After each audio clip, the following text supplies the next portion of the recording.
Gak lebih ya jamnya ya.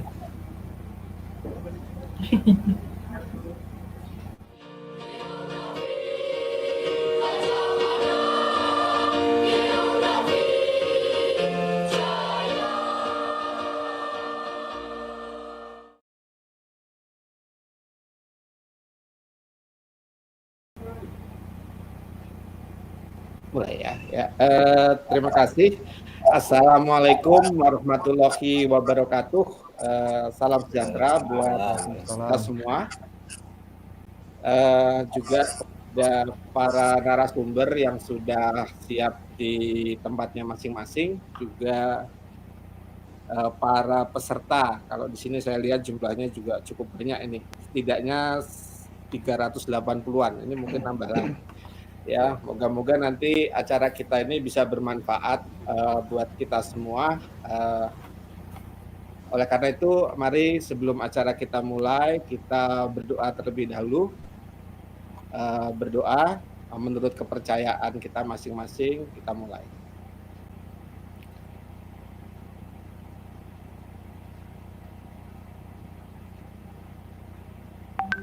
Selesai. Terima kasih. Senang berjumpa dengan Bapak semua, Bapak-bapak semua, mungkin juga para peserta yang mengikuti acara kita. Selamat sore semua. Semoga semuanya sehat walafiat, tidak kurang suatu apa ya. Mungkin ada hikmahnya juga. Sekarang kita kalau seminar atau bincang-bincang ini ternyata dengan model daring ini bisa mencakup banyak orang ya. Jadi alhamdulillah ini suatu berkah juga sebenarnya. Jadi apa-apa ya kita syukuri dan juga semoga mendapat berkah kita semua. Nah, untuk kesempatan kali ini Geografi Talk ini sebenarnya adalah kegiatan ya untuk acara kita yang sekarang itu adalah yang kedua ya dalam rangka Dies ke-57 Fakultas Geografi dan UGM yang mengusung tema Geografi 2020 for a Sustainable Future. Jadi kita menghadapi keberlanjutan ke depan seperti apa. Nah, sekaligus saya juga cerita ini ada 4 acara, ya 4 seri maksud saya. Nah ini salah satu serinya yang kedua. Akan beberapa narasumber nantinya. Tapi sebelumnya mari kita menyanyikan lagu Indonesia Raya di sini ya bersama-sama. Mari kita menyanyikan lagu Indonesia Raya.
Ya, setelah kita mendengarkan lagu Indonesia Raya, kita bisa memulai, acara kita, yaitu Geography Talk dengan 4 narasumber. Yang pertama, menghadirkan Profesor Dr. Hartono, DEA DSS, ya. Kemudian nanti juga, dilanjutkan dengan Bapak Dr. Nur Hadi Raharjo, MSc PM.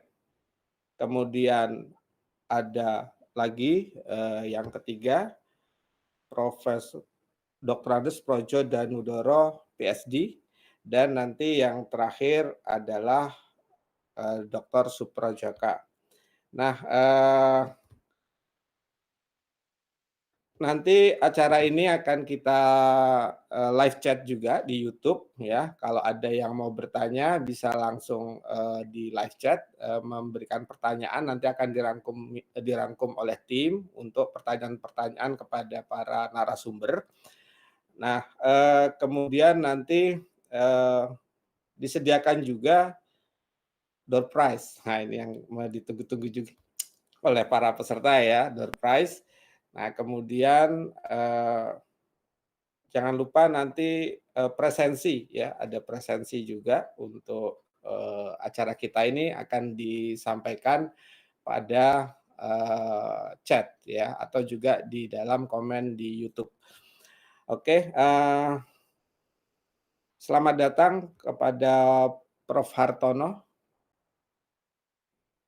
kemudian Bapak Nur Hadi Raharjo, kemudian Bapak Projo Danugoro, dan Bapak Suprajaka. Selamat datang di acara Geografi Talk ya.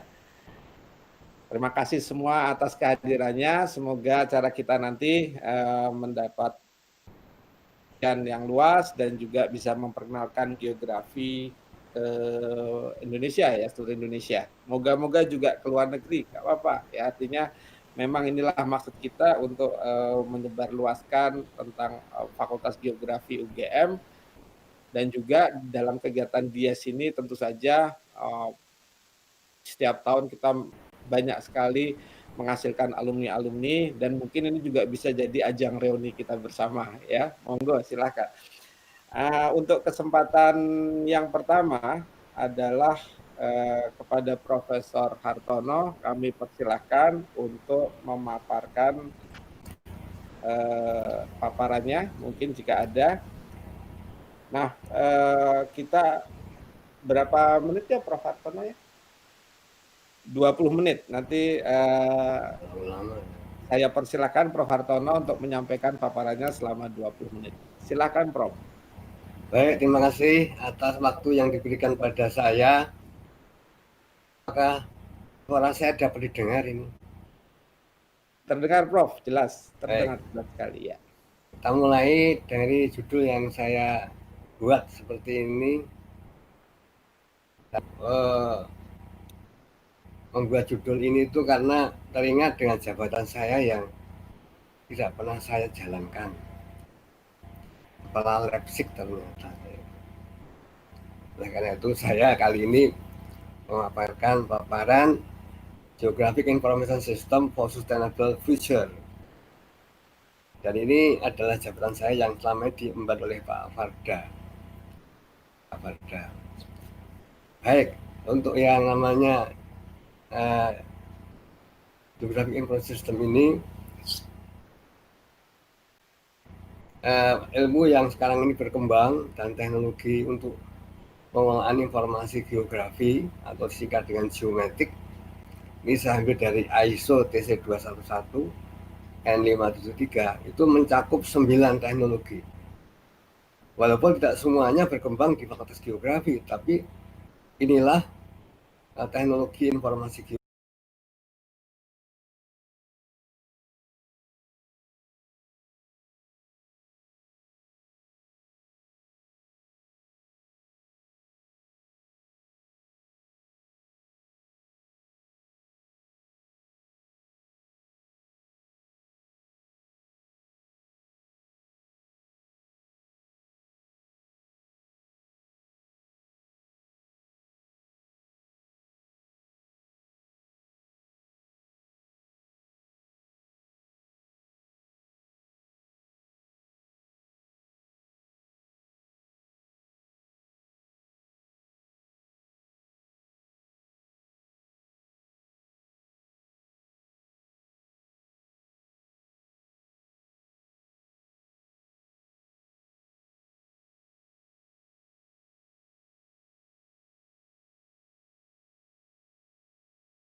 terkecoh karena banyak lulusan S1 yang mestinya tidak teknisi, masih teknisi. Ya karena situasinya belum memungkinkan untuk menjadi analis dengan utuh gitu. Nah, analis itu adalah orang yang mampu buat analisa sehingga menghasilkan informasi baru dari data yang dimiliki. Kemudian yang ketiga adalah manajer. Manajer ini yang tanggung jawab jatuh bangunnya lembaga itu adalah manajer.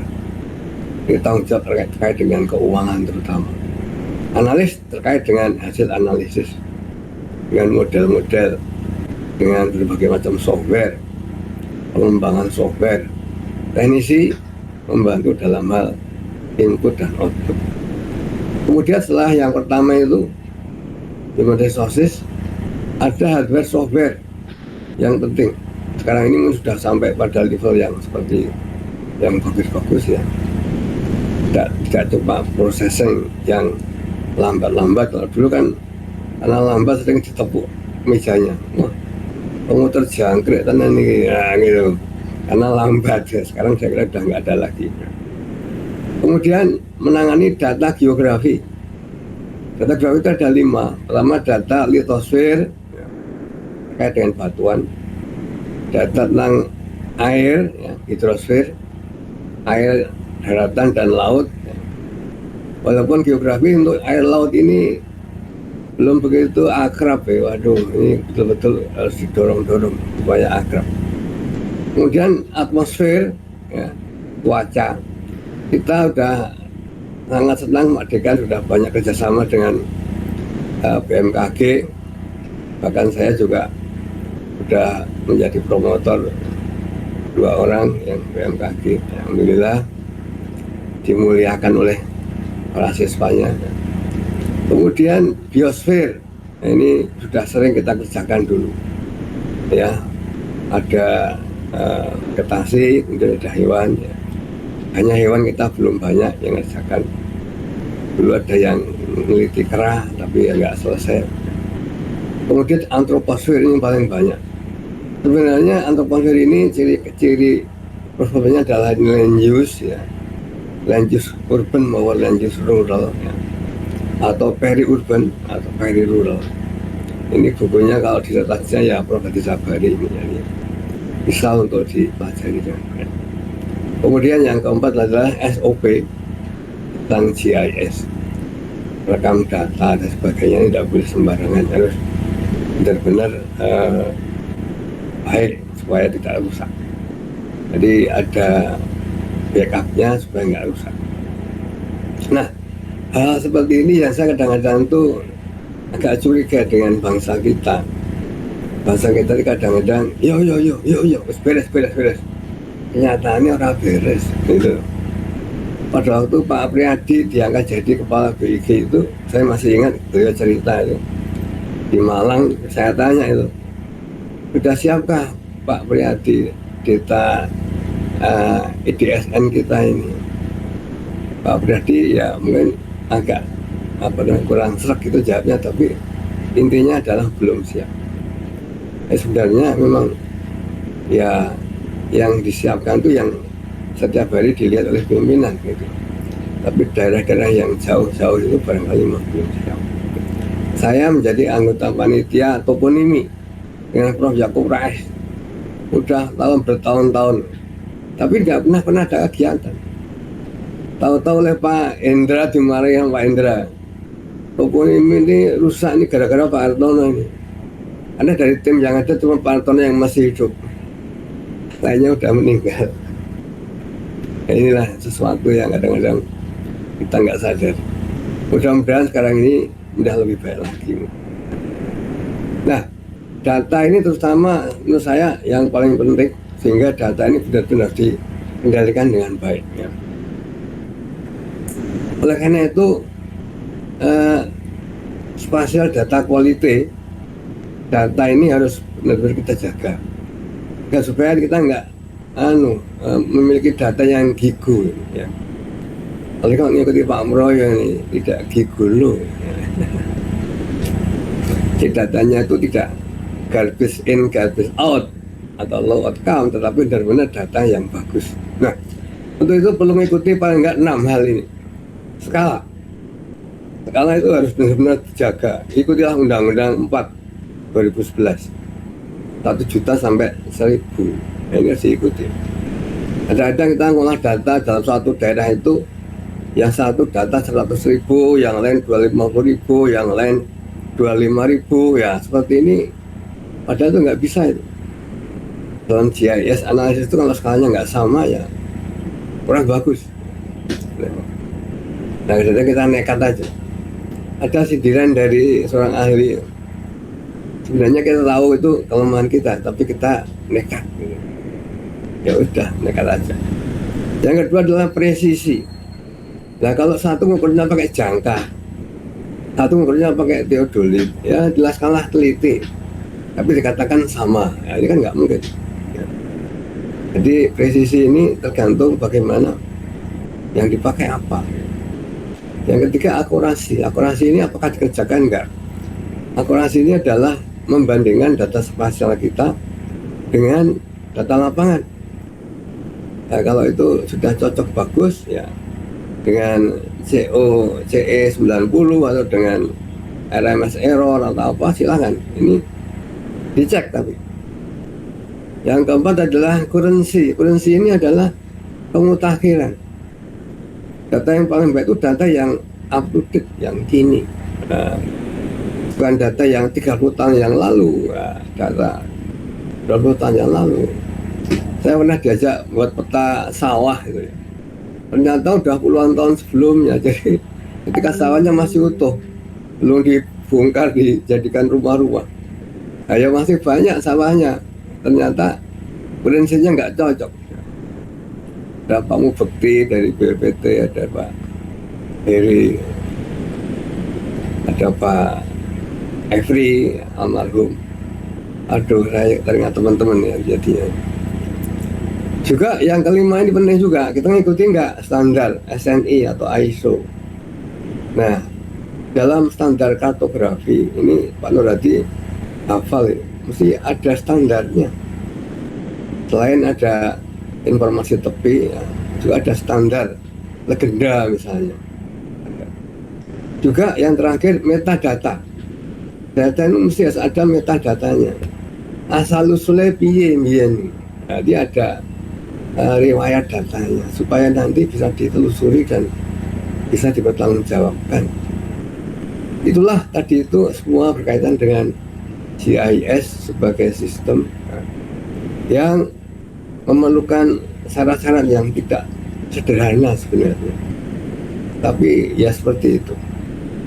Nah, kemudian bagaimana manfaatkannya untuk kepentingan kita ya dalam hal ini. Kita lihat ini zaman-zaman itu berubah kok sekalian.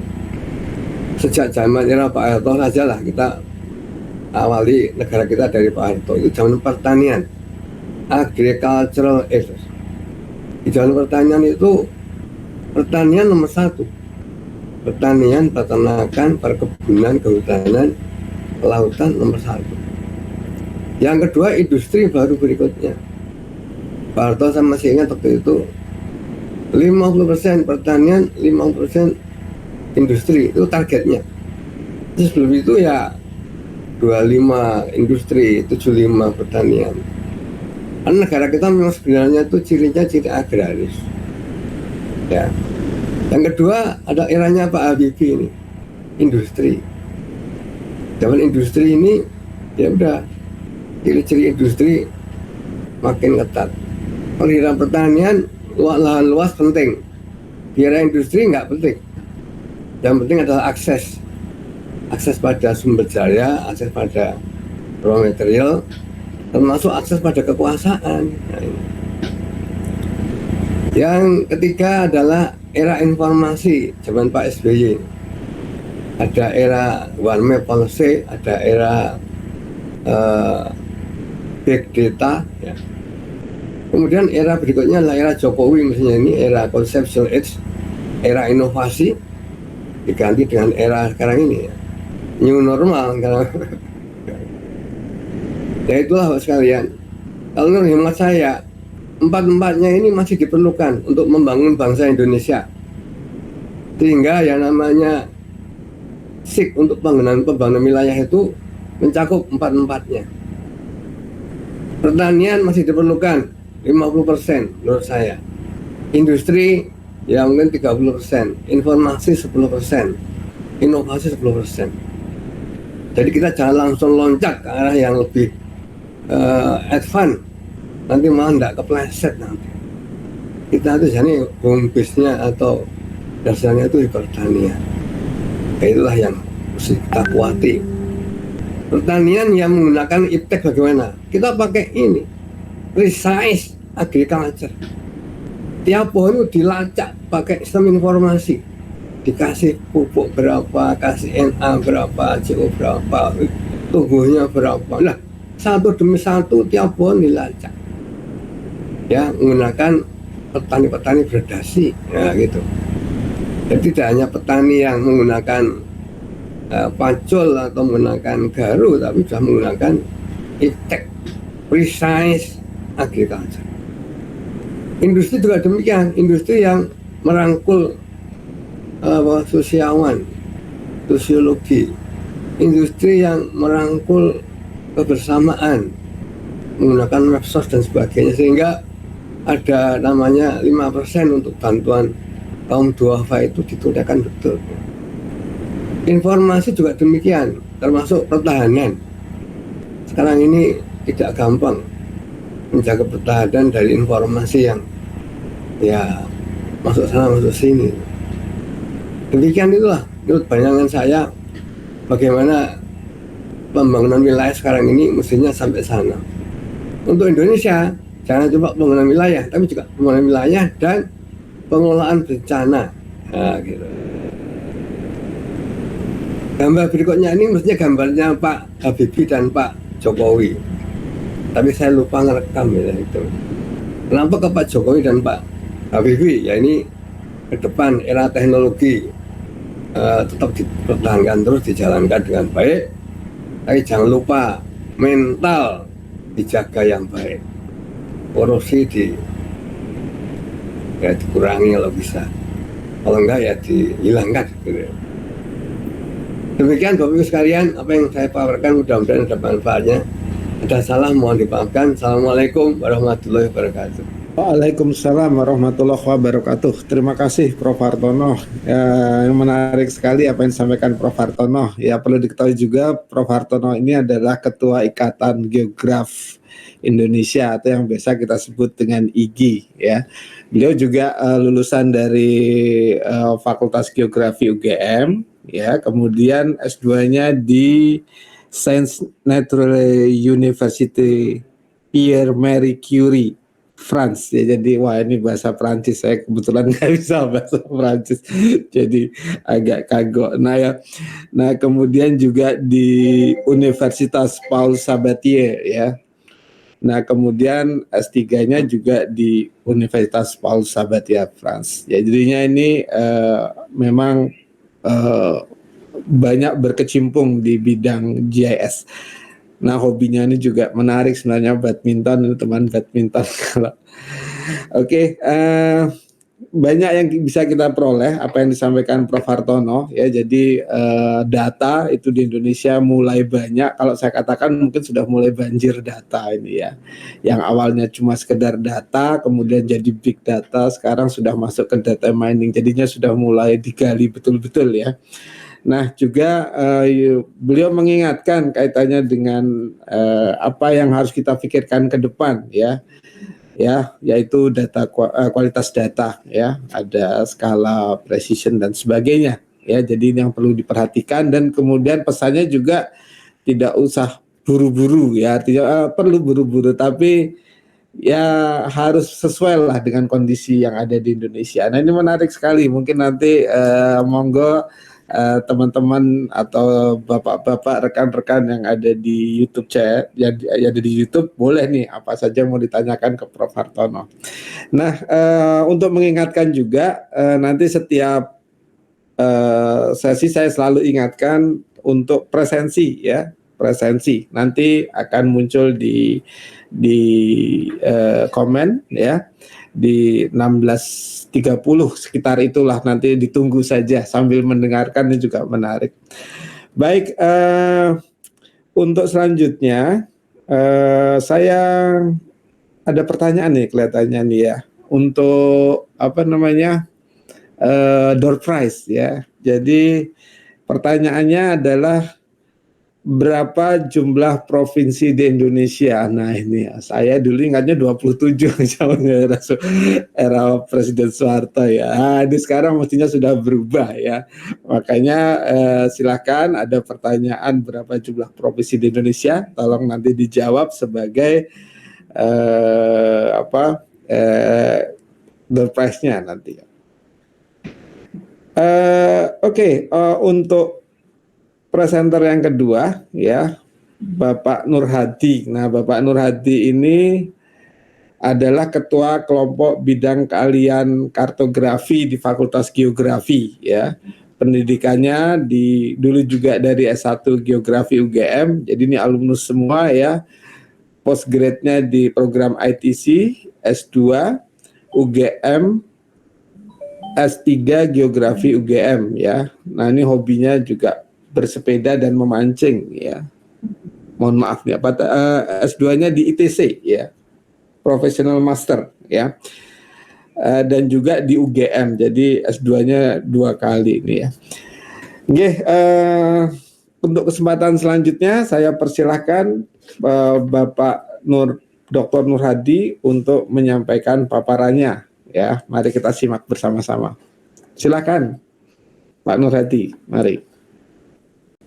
Terima kasih Pak Moderator, Bapak narasumber yang lain, rekan-rekan, Bapak, Ibu, Saudara, adik-adik yang saat ini mengikuti diskusi daring ini.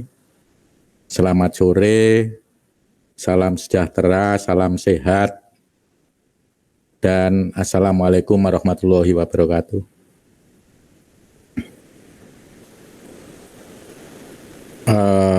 Pak Moderator, apakah sudah bisa tampil?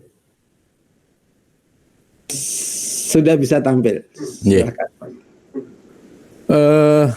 Tadi menarik sekali apa yang disampaikan oleh Prof. Hartono, hal yang berkait dengan apa pentingnya sistem informasi geografis. Berarti mohon di full ya, anunya apa tampilannya ya, biar siap. Biar terlihat semua. Oke. Iya, mantap. Tadi Prof. Hartono, saya ulangi lagi, sudah menyampaikan hal yang berkait dengan sistem informasi geografis, termasuk di dalamnya beberapa permasalahan yang timbul sampai saat ini di negara kita, itu sudah barang tentu menjadi tugas kita bersama. Nah, untuk kali ini berikutnya itu sudah barang tentu berkaitan dengan apa yang disampaikan oleh Prof. Hartono, tetapi kali ini kita akan mencoba untuk berdiskusi hal-hal yang berkait dengan mapping proses pemetaannya yang sering kita sebut dengan kartografi, ilmu kartografi begitu, sehingga pada yang perspektif kartografi dalam berkelanjutan ini sesuai tema yang sampaikan ya. Saya awali dulu yang ringan-ringan dulu, kita sampai kembali apa itu kartografi. Jelas di sini adalah ada beberapa kata kunci. Yang pertama adalah seni, kemudian ilmu pengetahuan, dan teknologi. 3 hal inilah yang menjadi apa kata kunci. Kemudian kita kaitkan dengan pembuatan dan penggunaan peta gitu, sehingga kalau dirangkai itu ya kira-kira kartografi itu seni, ilmu dan teknologi tentang pembuatan dan penggunaan peta, kira-kira demikian. Kemudian karena objeknya peta, maka tadi sudah disinggung Prof. Hartono banyak, bahkan arti pentingnya peta. Di situ ada beberapa kata kunci juga. Membuat peta itu tidak semata-mata tidak ada pegangannya, karena ini ilmu. Sehingga di situ yang perlu dipegang, kata kunci dari peta adalah di situ ada proses simbolisasi, kemudian ada skala, tadi sudah disinggung. Jangan lupa di situ ada generalisasi, karena tidak ada peta yang berskala 1:1, tidak ada.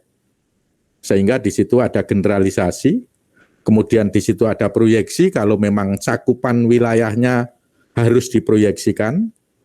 Kemudian di situ ada nama-nama geografi, tadi juga sudah disinggung oleh Prof. Hartono, yang sering kita sebut dengan geographical name itu identik dengan toponimi, dan map layout atau desain tata letak. Itu semua diatur, sehingga tidak semua peta itu bisa dimanfaatkan untuk dasar membuat kebijakan, karena tadi sudah disinggung ada nanti jadi gigo. Kalau tidak kita pikirkan dengan baik, tidak kita buat dengan seksama sesuai dengan aturan-aturan kartografi, nanti jadinya ya gigo, seperti yang disampaikan Prof. Hartono tadi. Kemudian kaitan dengan GIS Science atau Geographic Information Science begitu, itu di sini saya garis bawahi proses ilmu informasi geografi itu ada beberapa kata kunci juga. Di situ ada data analysis, kemudian transformation, data management, dan information visualization. Kemudian kalau kita jadikan satu, kemudian kita ambil salah satu kata kunci itu, di situ ada visualisasi. Sehingga kita harus sepakat betul bahwa proses-proses yang diperoleh dari transformasi data, kalau belum divisualisasikan sesuai dengan aturan kartografis, itu masih koma. Sehingga di sini dapat kita simpulkan peta itu hasil akhir dari proses Geographic Information Science. Itu dari 3 hal ini dapat saya simpulkan seperti itu. Kemudian bagaimana kartografi dalam konteks atau kaitannya dengan ilmu geografi. Ini juga penting karena geografi itu dimanapun lulusan geografi itu mesti dianggap ahli dalam membuat peta, itu dimanapun dari dulu. Bahkan ada yang ekstrim mengatakan geografi itu ya peta. Ya, itu kemudian kita lihat dari Association of American Geographers itu jelas di situ bahwa ada di antara ada 4 begitu menjelaskannya biar mudah. Ada 4 aspek yang dipelajari dalam ilmu geografi. Satu aspek yang bobotnya sama adalah mapping science. Sehingga kalau kita simpulkan mapping science ini ya penopang dari physical geographic, human geographic, environment, dan ada fisik, ada lingkungan, ada manusia. Ada geografi fisik, geografi lingkungan, geografi manusia. Dan keseluruhan ini ditopang dalam hasilnya pasti mapping science. Jadi mapping science itu tidak bisa dipisahkan dalam bidang geografi. Demikian pula di sebelah kanan itu.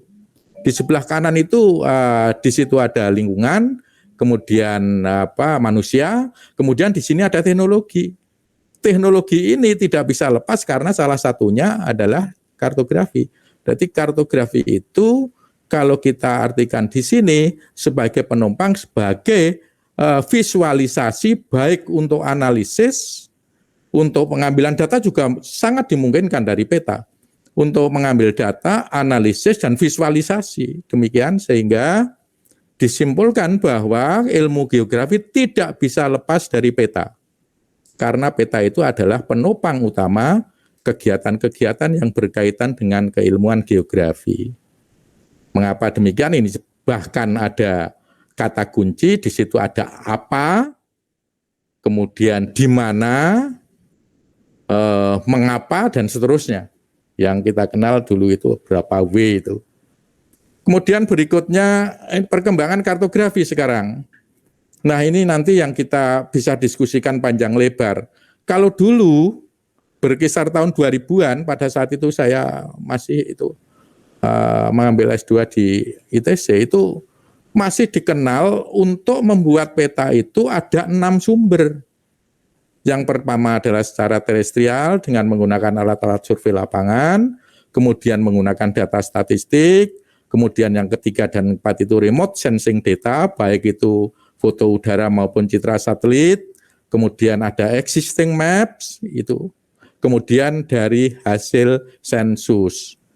Nah, dalam perkembangannya karena teknologi begitu cepat, dan kartografi tidak bisa lepas dari teknologi, maka sekarang tambah 1 sumber untuk membuat peta itu sekarang ada 7. Apa yang satunya adalah big data. Data yang luar biasa banyak, yang ini sering digembar-gemborkan bagaimana penanganannya, dan seterusnya. Ini sudah barang tentu seiring dengan kemajuan teknologi. Kemudian berikutnya, sekarang terutama di lingkungan Fakultas Geografi Universitas Gadjah Mada, penekanan studi kartografi sekarang bisa walaupun tidak jelas pemisahnya, tetapi dapat dibedakan menjadi 2. Yang satu, kartografi yang berkaitan dengan geovisualisasi. Jadi di sini ngotak-kutek bagaimana cara memvisualisasikan data geografi secara benar, baik, dan mudah untuk dibaca informasinya.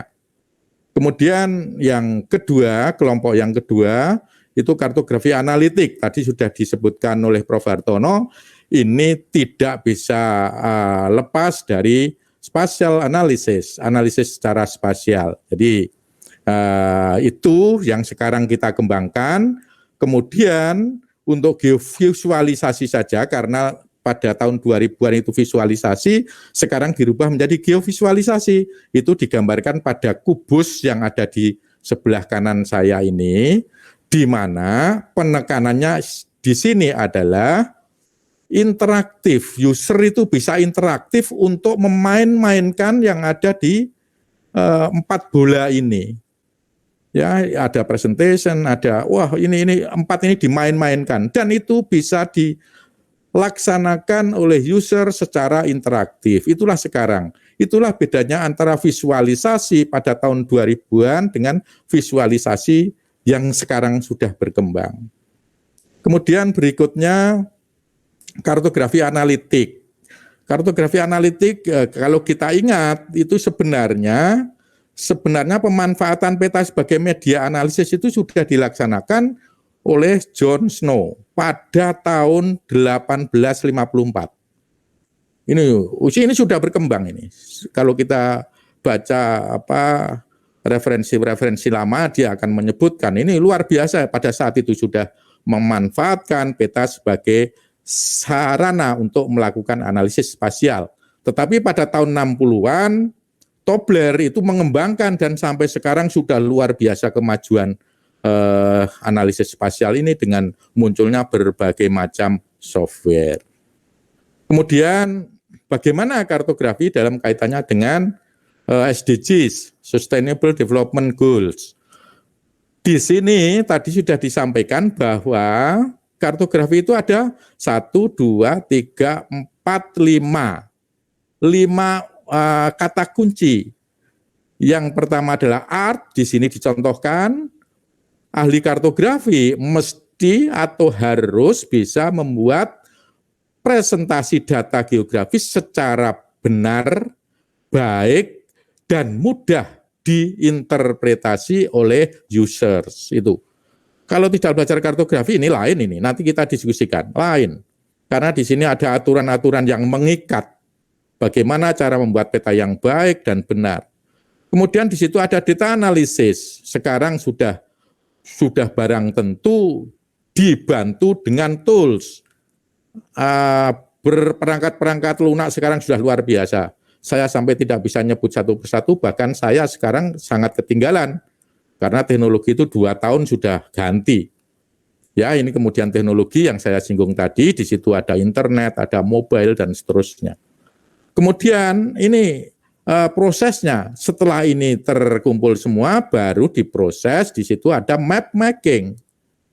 Di sini di garis bawahi atau ditekankan bahwa yang membuat peta atau map maker itu harus profesional.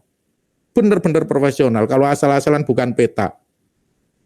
Kemudian yang berikutnya, peta yang dibuat secara profesional memang berlatar belakang orang yang ahli dalam membuat peta itu bisa dimanfaatkan oleh semua orang.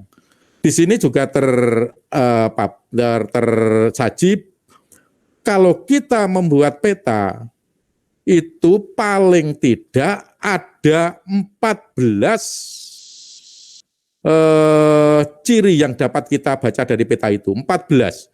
Nanti di situ ada dengan peta kita dapat bercerita banyak karena kita dapat melaksanakan analisis secara kronologis, kemudian dapat mengundang berbagai macam masalah, kemudian dapat menunjukkan pola keruangan dan seterusnya. Jadi di sini setidaknya ada 14 keuntungan apabila menggunakan peta, paling tidak 14.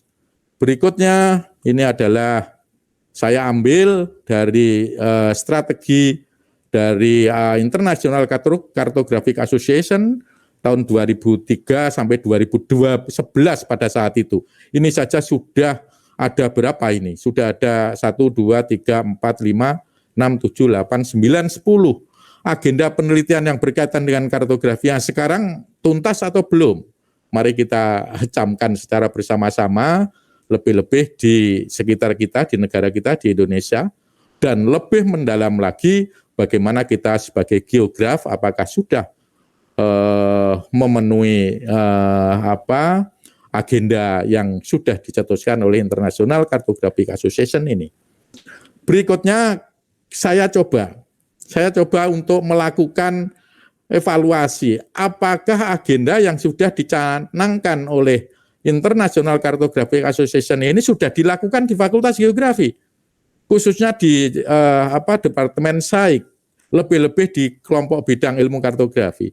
Ternyata dari 10 ini baru ada 1, 2, 3, 4, 5, 6, 7. 7 agenda yang sudah terlaksana dengan baik. Namun demikian yang pertama ini sudah dikembangkan oleh Prof. Hartono dan kawan-kawan karena di situ berkaitan dengan geographic information.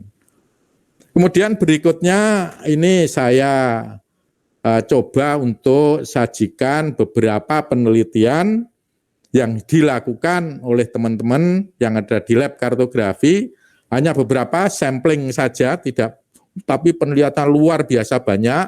Nah, ini saya ambil contoh saja. Ini contoh yang berkaitan dengan visualisasi.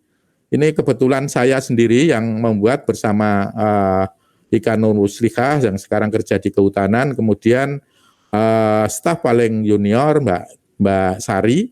Di sini saya mencoba atau kami mencoba untuk meneliti bagaimana cara membuat peta untuk orang buta yang sering kita sebut dengan tactile map. Nah, ini bisa dikembangkan terus.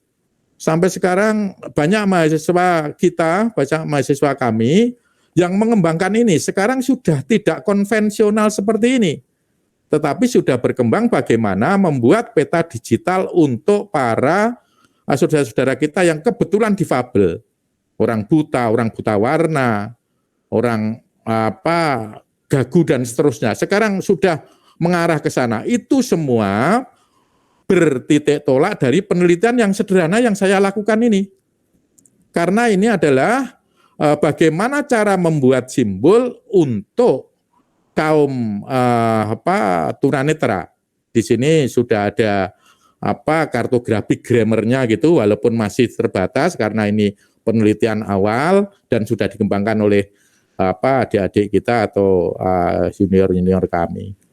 Berikutnya ini adalah tematik geovisualization. Jadi Pak Yatno dan kawan-kawan ini juga mencoba melakukan penelitian bagaimana cara memvisualisasikan data supaya data ini dapat terkomunikasikan dengan baik kepada user. Maaf, Ini Pak, masih dibatasi. siap. Ini masih visualisasi. Kemudian ini adalah sudah spatial analysis atau kartografi analitik. Yang pertama Pak Bowo, kemudian di sini ada Mas Toto. Ini hanya contoh-contoh saja, dan ini staf paling junior Mbak Chandrasari. Kemudian Pak Nurul juga melakukan beberapa penelitian yang cukup menarik. Kemudian yang jelas di sini ada kata kunci, tanpa peta kita buta secara keruangan. Kemudian kartografi is modern, jadi jangan khawatir, ini kartografi yang dikembangkan di UGM itu kartografi modern, bukan kartografi lama. Kemudian kartografi di sini atraktif, ya, karena kartografi harus bisa memenuhi kebutuhan permintaan usernya. Tantangan kartografi ke depan, kita harus bisa menangani big data karena volume, velocity, dan variety dari big data itu sangat-sangat luar biasa besar. Kemudian yang berikutnya adalah pembangunan berkelanjutan, perlu disajikan dalam bentuk peta karena peta bisa digunakan untuk melakukan analisis kronologis.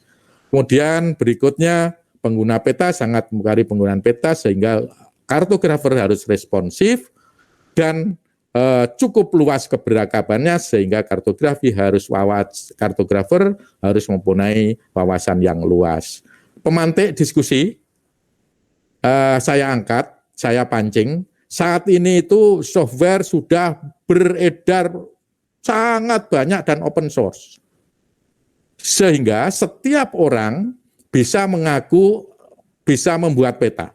Sekarang pertanyaannya nanti yang bisa didiskusikan, apa perbedaan antara peta yang dibuat oleh seorang kartograf atau kartografer dan peta yang dibuat bukan orang yang belajar kartografi tetapi dia menguasai berbagai macam software.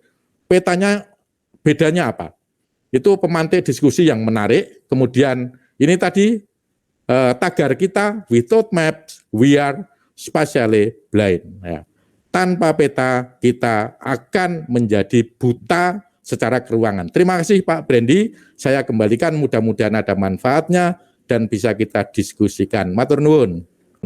Amin, terima kasih Pak Nur Hadi. Wah, ini menarik nih ya. Jadi kartografi itu eranya sekarang juga sudah mulai berkembang jauh sekali, mendampingi ketersediaan data yang sudah ada sekarang. Karena kalau kita lihat apa yang disampaikan Prof. Hartono tadi sudah sampai ke data mining, otomatis juga kartografi akan mengikuti ke sana ya. Nah, tidak berpanjang lebar, saya akan melanjutkan dengan paparan dari Bapak Projo Danudoro. Silahkan Pak Projo Danudoro, langsung saja. Baik, terima kasih Pak Barandi selaku moderator. Selamat sore Bapak Ibu, saudara sekalian, salam sejahtera bagi kita semua. Sebetulnya saya itu tidak menyiapkan bahan presentasi, tapi ketika Bapak-bapak yang lain menyiapkan bahan presentasi, saya ya tiba-tiba menyiapkan dalam waktu 15 menit ini. Jadi pikiran saya kalau geografi talks itu yang ngobrol gitu ya. Ternyata ada bahan presentasinya gitu. Ya, saya akan menyajikan bahan presentasi yang sangat sederhana, tidak tidak indah seperti bapak-bapak sebelumnya. Dan barangkali juga belum serba cakup, tapi mudah-mudahan ini menjadi pemantik untuk diskusi kita nanti. Saya akan sajikan di sini, layar screen sebentar ya.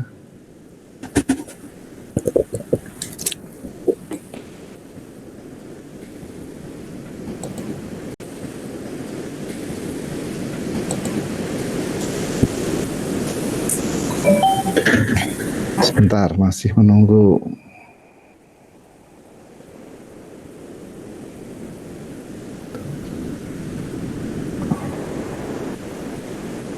Apakah bisa dilihat? Belum ya? Saya belum lihat, Pak. Oke, saya akan ulang lagi. Presenting. Sudah bisa keluar belum ya? Ya, sudah. Oke. Jadi ini judulnya judul kesusu ya, judul buru-buru.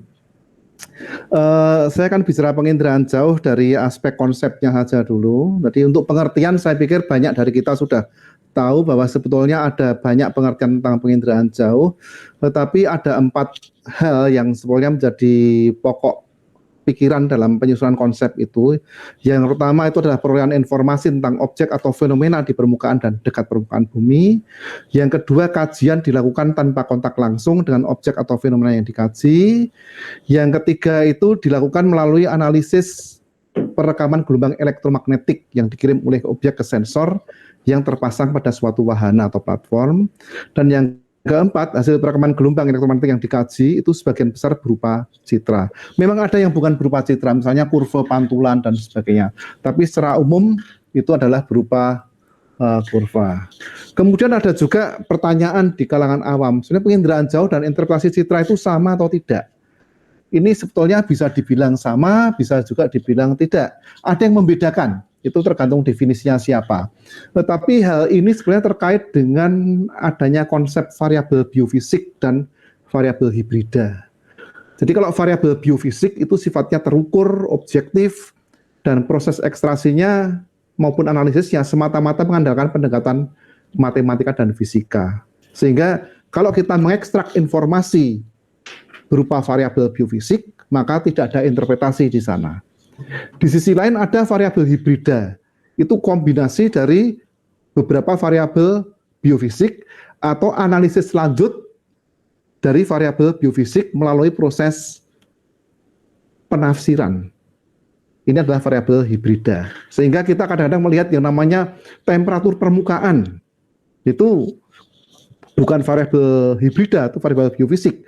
Dan itu tidak membutuhkan interpretasi. Indeks vegetasi tidak membutuhkan interpretasi. Tapi kalau kita bicara tentang penutup lahan, kita bicara tentang karakteristik tanah, kita bicara tentang kepadatan bangunan, itu kita memerlukan interpretasi dan berarti itu adalah variabel hibrida. Kemudian juga dengan penginderaan jauh itu kita bisa menggunakan citra yang sama, tapi cara interpretasinya berbeda. Tema yang dipetakan juga bisa berbeda, sehingga hasilnya bisa berbeda. Di sini gambar sebelah kiri misalkan, itu menyajikan informasi tentang bentuk lahan secara garis besar, tetapi di bagian kanan, itu menyajikan informasi tentang penutup lahan. Yang kiri memperhatikan morfologi, kenampakan relief di permukaan bumi.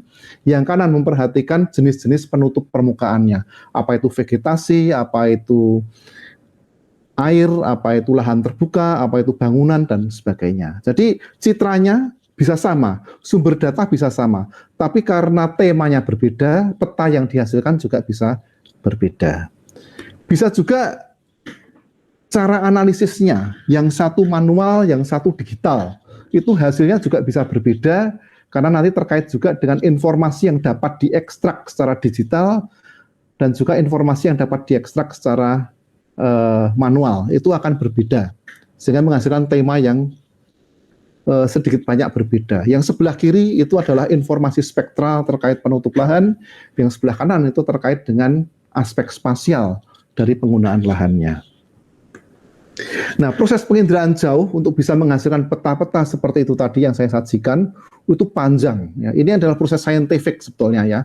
Mulai dari merumuskan masalahnya, mengumpulkan datanya, kemudian konversi data ke informasi sampai ke presentasi informasinya. Dan di sini penginderaan jauh tidak berdiri sendiri.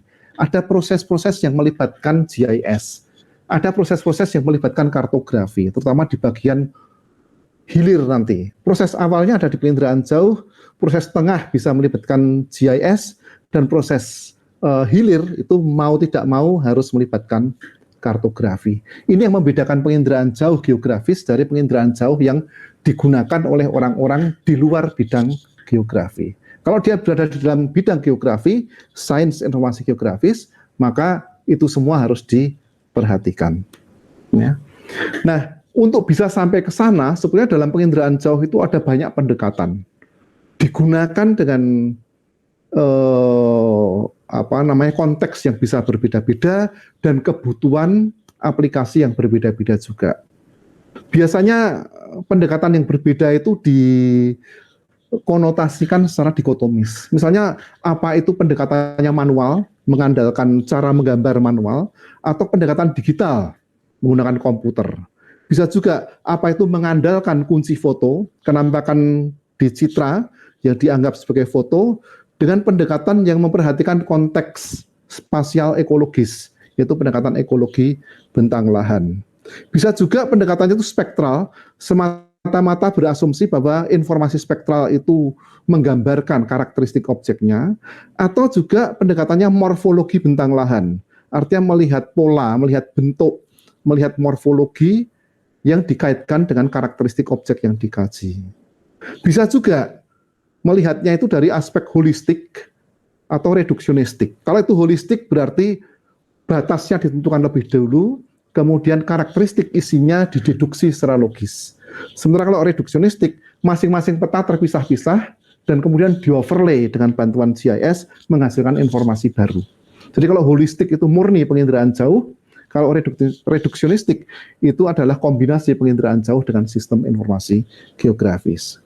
Kemudian kalau kita melangkah lebih jauh ke konsep digital remote sensing, itu apakah bertumpu pada klasifikasi keras, hard classification, di mana proses klasifikasi itu sejak awal pixel-pixel itu dikelompokkan mengacu ke satu kelas tertentu, atau klasifikasi lunak menggunakan logika fuzzy misalkan, sehingga dari awal itu derajat keanggotaan kelompok pixel untuk masuk kelas tertentu itu sudah dipertimbangkan, probabilitasnya berapa diperhitungkan dan sebagainya.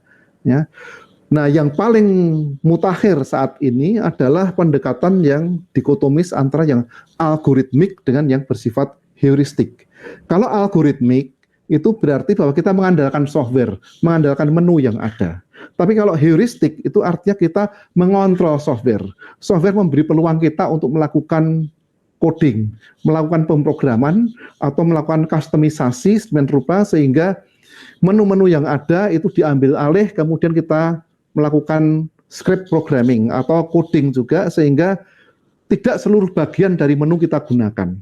Cara ini biasanya mengandalkan yang disebut dengan knowledge based approach, pendekatan berbasis pengetahuan. Kita tidak semata-mata bergantung pada software.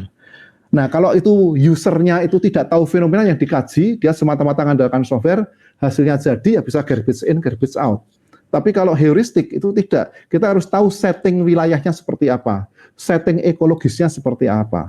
Makanya pendekatan heuristik itu lebih cocok untuk penginderaan jauh yang bersifat geografis.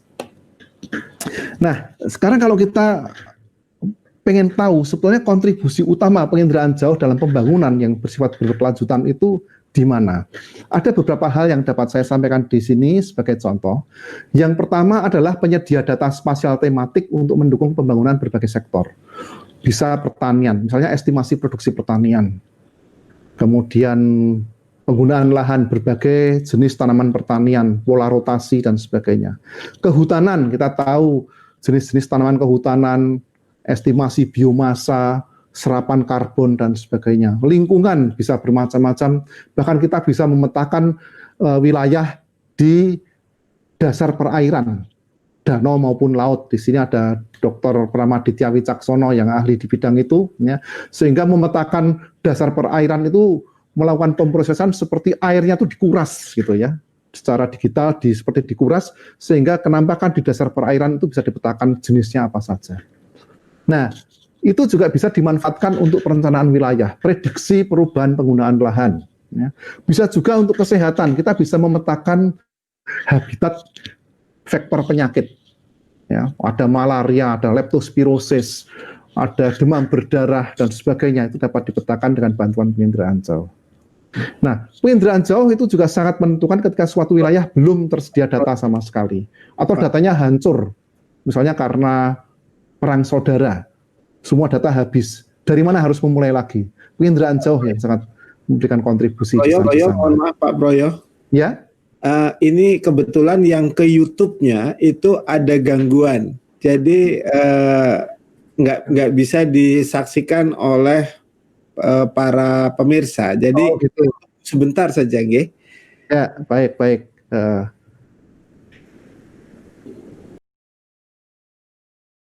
Jadi ini contoh ketika habis Perang Dunia II, itu kan Australia itu mau membangun negaranya dari sumber daya lahan. Mereka tidak punya peta, nggak punya data. Akhirnya mereka kemudian menggunakan pendekatan holistik ini, menggunakan foto yang sangat banyak, kemudian mereka melakukan survei dengan melakukan pemetaan bentuk lahan terlebih dahulu. Satuan pemetaannya bentuk lahan seluruh Australia, dan kemudian dari bentuk lahan itu diturunkan karakteristik lahannya. Apa saja ada di sana.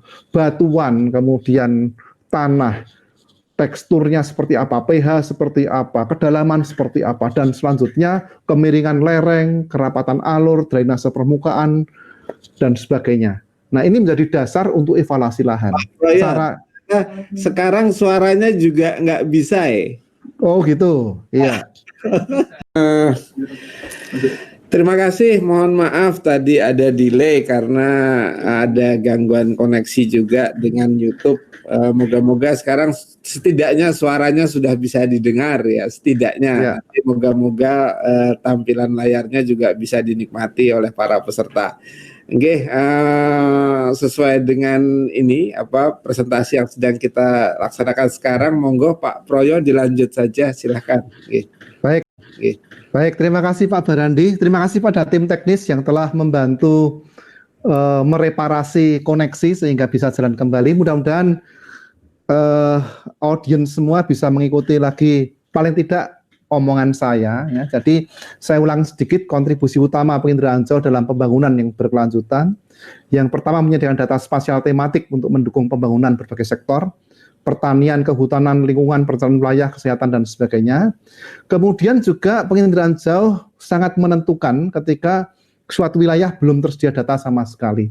Tadi yang saya berikan contoh tapi kemudian terputus adalah ketika Australia membangun negaranya pasca Perang Dunia Kedua, itu kemudian menggunakan citra, waktu itu hanya foto udara dalam jumlah sangat besar, kemudian interpretasi dengan pendekatan holistik, bentuk lahan, dan kemudian bentuk lahan dideduksi secara logis ke dalam karakteristik lahan, batuan induk, kemudian tanah, lereng, dan sebagainya, itu menjadi dasar untuk evaluasi lahan. Nah ini bisa diterapkan meluas karena kemudian diadopsi oleh Food and Agriculture Organization di Roma, dan kemudian apa yang ada di FAO itu kemudian dikembangkan, dijadikan bahan pelatihan oleh ITC. Konsepnya tahun 54 oleh Australia, oleh Soil Conservation Authority of Australia, diadopsi oleh Roma di FAO, dan kemudian disebarluaskan oleh ITC di Belanda. Ya. Kemudian penginderaan jauh juga sangat menentukan ketika dilakukan pemutakhiran peta secara cepat. Kita memperoleh data bisa sangat cepat. Untuk data resolusi spasial rendah, kita harian bisa diperoleh. Tapi untuk yang lain, resolusi tinggi, kita bisa dapat peroleh juga dalam hitungan hari atau mingguan paling tidak. Sehingga kita update data itu bisa dilakukan dengan sangat cepat. Kemudian bersama SIG itu penginderaan jauh mendukung pemodelan spasial untuk prediksi kondisi di masa depan. Masa depan akan seperti apa kalau kita punya data kondisi 10 tahun yang lalu dan sekarang. Kemudian kita lihat 10 tahun ke depan seperti apa. Itu kita bisa memprediksi, pertama memetakan dengan penginderaan jauh, dan kemudian memodelkannya dengan bantuan sistem informasi geografis berupa spatial prediction. Ini contoh juga untuk pemetaan yang dilakukan oleh mahasiswa S2 dulu tahun 2009. Bagaimana kita bisa melakukan pemetaan kepadatan permukiman di wilayah kota, ya, dari yang bintik-bintik seperti ini pada citra resolusi tinggi, seluruh area liputan di kota jadi seperti ini, dan kemudian juga dipetakan menjadi kepadatan bangunan di seluruh wilayah kota di Jogja. Kemudian ini menjadi dasar untuk analisis tentang tingkat kerawanan penularan tuberkulosis di Yogyakarta. Ini untuk bidang kesehatan, menggunakan penginderaan jauh dan SIG. Bisa juga kita prediksi perubahan penggunaan lahan daerah Bantul. Ini juga mahasiswa S2 penginderaan jauh waktu itu. Dia prediksi penggunaan lahan tahun 2013 dari kondisi tahun 2002 dan 2009, sehingga kemudian di sini bisa diketahui sawahnya jadi tinggal berapa persen, dan kemudian sampai 5 tahun ke depan jadi seperti apa, 10 tahun ke depan seperti apa. Proses bisa dibalik, kita bisa punya data sekarang dan 40 tahun yang lalu kita bisa rekonstruksi kondisi puluhan atau 100 tahun yang lalu juga. Ini kurang lebih prosesnya sama, hanya diinversi. Nah, kemudian untuk lingkup aplikasi dan pasar kerja, ada dua kelompok sektor utama ya pasar kerja di bidang penginderaan jauh yang nanti bisa di-breakdown jadi 3. Yang pertama adalah lembaga-lembaga pemerintah dan konsultan pemetaan yang sebetulnya melayani pemerintah. Ini berurusan dengan penyediaan peta dalam rangka mendukung kebijakan publik. Peta penggunaan lahan. Nanti Pak Dr. Suprajaka akan menjelaskan hal ini lebih banyak ya. Sektor kehutanan, pertanian, keagrariaan dan sebagainya akan terlayani dengan baik oleh ketersediaan penginderaan jauh. Kemudian adalah sektor operasional lain yang terkait dengan perusahaan swasta. Mereka menyelenggarakan riset sendiri. Misalnya bidang-bidang perkebunan sawit. Mereka pengen memetakan wilayah-wilayah areal perkebunan sawit yang sawitnya terserang oleh penyakit, ya, jamur, ya, misalnya Ganoderma, itu terekspresikan pada tajuk dari sawitnya. Itu dibantu oleh penginderaan jauh. Bisa juga untuk pertambangan. Mereka mengenali berbagai macam mineral itu dengan data hiperspektral, sehingga tahu di mana mineral gipsum, di mana mineral-mineral berharga yang lain. Ini biasanya di wilayah yang relatif kering dan tutupan vegetasinya sedikit. Nah, ini kelompok pertama. Dan kelompok yang kedua itu target utamanya bukan operasional, tetapi lebih ke riset, ya. Nah, ini bisa perguruan tinggi, lembaga penelitian swasta, baik internasional, LSM dan sebagainya. Dan ini juga yang menangani masalah lingkungan. Ya, sehingga kalaupun nanti penginderaan jauhnya tidak berhasil, gagal, ya gunakan cara yang lain. Jadi ini membantu sekali proses untuk mengembangkan metodologi penginderaan jauhnya. Nah, kalau mau bekerja di bidang apa, kita tinggal memilih. Kalau kita suka yang aplikasi, ya berarti nanti ke lembaga-lembaga pemerintah atau juga perusahaan swasta, di mana penginderaan jauh itu lebih berorientasi pada operasional tidaknya. Sementara yang kedua, kalau suka pada riset, yaitu bekerja di sektor-sektor riset, LIPI, perguruan tinggi, dan sebagainya, itu menitik beratkan pada aspek risetnya. Jadi kurang lebih itu Pak Barandi yang dapat saya sampaikan, supaya nanti ada waktu untuk Pak Suprajaka menyajikan presentasinya. Terima kasih.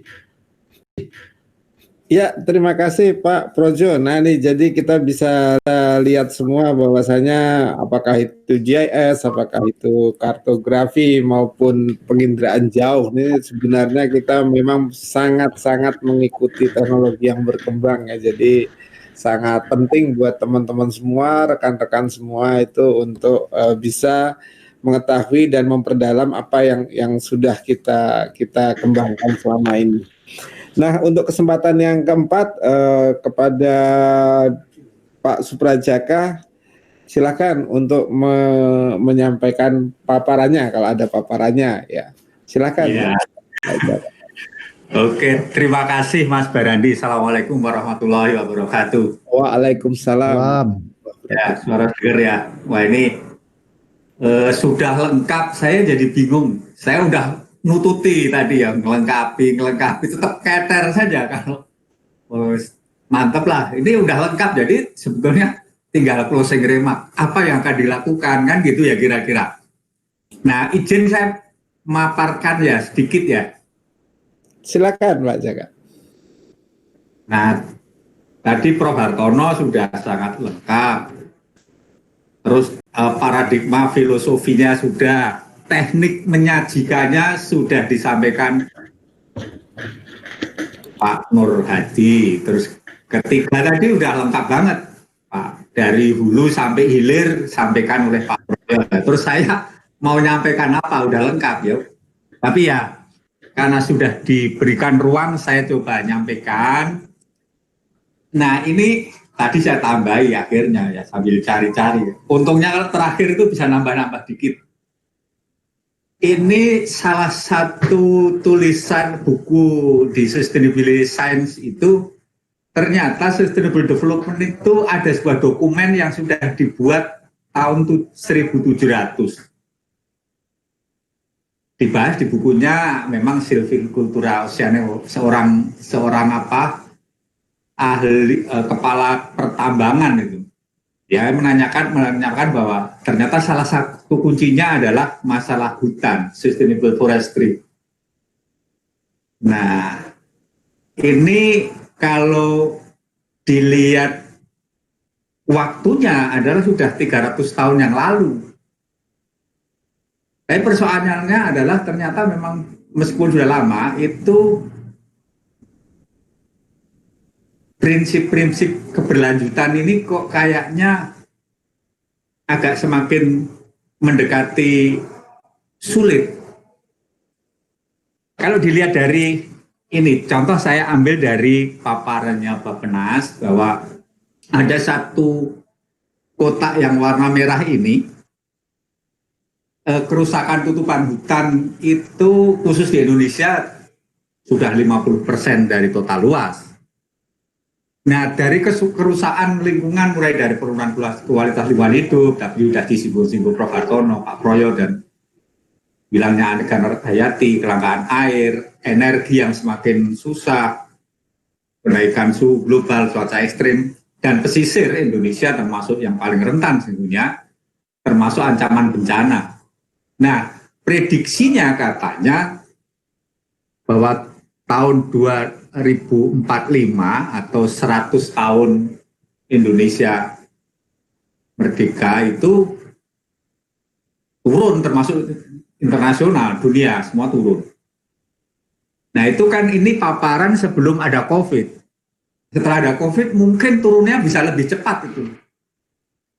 Mungkin, tapi ini. Nah, berikutnya kalau terkait dengan loncat. Kalau dilihat dari persoalan lingkungan dan bencana sebenarnya sudah di 300 tahun yang lalu dan terus berlanjut berkurang, semakin parah. Ini ada sebuah agenda sebetulnya. Ini sebelum ada sebuah kasus COVID ini satu, ketahanan ekonomi, mengembangkan wilayah, mengurangi kesenjangan, meningkatkan sumber daya manusia. Tadi sudah disinggung bagaimana cara meningkatkan sumber daya manusia. Ada revolusi mental, memperkuat infrastruktur, saya sudah jalan, memperkuat stabilitas polhukam dan sebagainya. Dan yang saya kasih warna merah itu membangun lingkungan hidup, meningkatkan ketahanan bencana dan perubahan iklim. Tentu ini sangat erat dengan keilmuan geografi. Sangat erat. Kenapa demikian? Nah, kalau dikaitkan dengan SDM yang barangkali ini saya ambil ketika saya masih berada di pusat standarisasi, saya sudah berpindah di pusat penelitian, promosi dan kerjasama. Tapi minimal ini ada sebuah standar kompetensi yang barangkali tadi disampaikan oleh Prof. Hartono, Pak Nur Hadi dan Pak Proyo, bahwa sebetulnya kata kuncinya seorang geograf itu memang harus dengan peta. Tapi kalau tanpa peta itu kalau Pak Nur Hadi itu meraba-raba, buta, begitu kira-kira. Jadi salah satu yang harus disiapkan adalah tenaga profesional. Tadi salah satu persoalan globalnya karena perubahan iklim dan lingkungan, agar kita bisa mengelola sumber daya ini menjadi sistem. Nah, bagaimana caranya? Salah satunya harus menyampaikan informasi, menyediakan, mengumpulkan, mengolah, menyimpan, menyebarluaskan.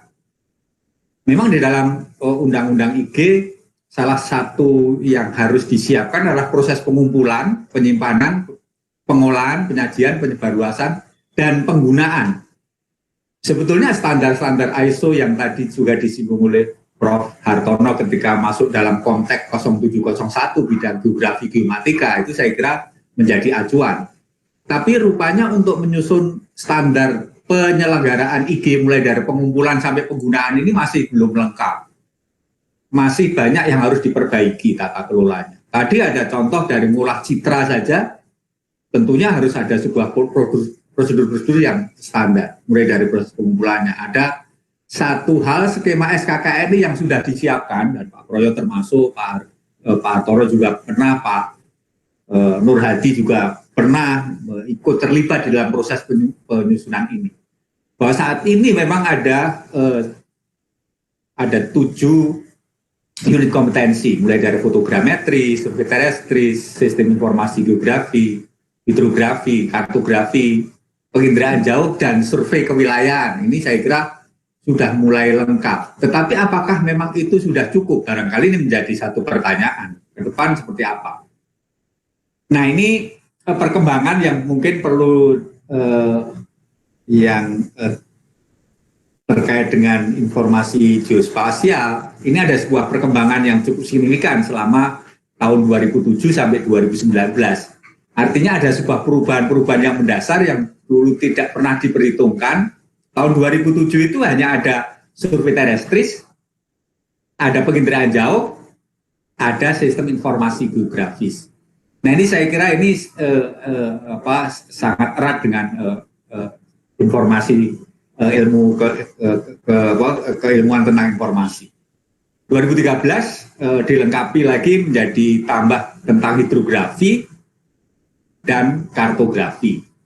2017 sudah seluruh unit subbidang mulai terestris, hidrografi, fotogrametri, penginderaan jauh, kartografi dan survei kewilayahan sudah ada. Tapi kenapa 2019 itu dikaji ulang? Karena ada salah satu barangkali termasuk salah satu kesulitannya adalah ada tuntutan terkait dengan survei kadastral. Sehingga survei terestris itu cukup meningkat tajam dari 21 menjadi 42. Nah, skema SKKN itu tentu harus terus berjalan dengan selalu ada perbaikan-perbaikan. Sekarang ini barangkali nanti siapa tahu skema pendidikannya berbeda karena semua daring. Nanti teknologinya beda, berarti unit kompetensinya semakin berubah. Mungkin laboratorium sudah tidak lagi semua pakai online barangkali. Jadi yang perlu saya sampaikan, SKKNI 2017 itu hanya 51 unit kompetensi. Nah, 2019 ada 106, 2017 menjadi 260, dan 2019 ada 313. Saya kira ini bisa menjadi satu pertimbangan, siapa tahu nanti akan ada berkurang ketika kita melakukan skema pembelajaran dengan sistem seperti ini, praktek dengan berbeda dengan praktek-praktek yang selama ini dilakukan. Artinya tentu nanti skema ini akan menjadi berubah. Nah, ini yang saya sampaikan tadi 2017 ke 2019 ada perubahan cukup signifikan dari 260 menjadi 313 unit kompetensi. Yang menarik dari ini, artinya kalau kaitkan dengan geografi yang tadi arahnya dengan lingkungan, seperti persoalan lingkungan yang sebenarnya sudah cukup lama, ini pembelajaran ya, mohon maaf saya sudah terlalu lama tidak masuk ke kampus, jadi mungkin ada hal yang ini saya ambil juga dari sisi aspek teknis, ada computer science, ada sistem informasi geografi, ada geodesi, ada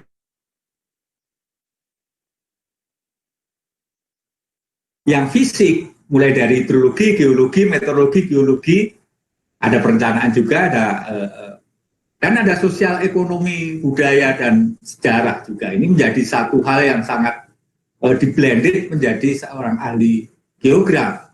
Nah, ini saya kira ini bisa jadi unit kompetensi di bidang informasi geospasial menjadi semakin berubah, tuntutannya menjadi semakin berubah. Kenapa demikian?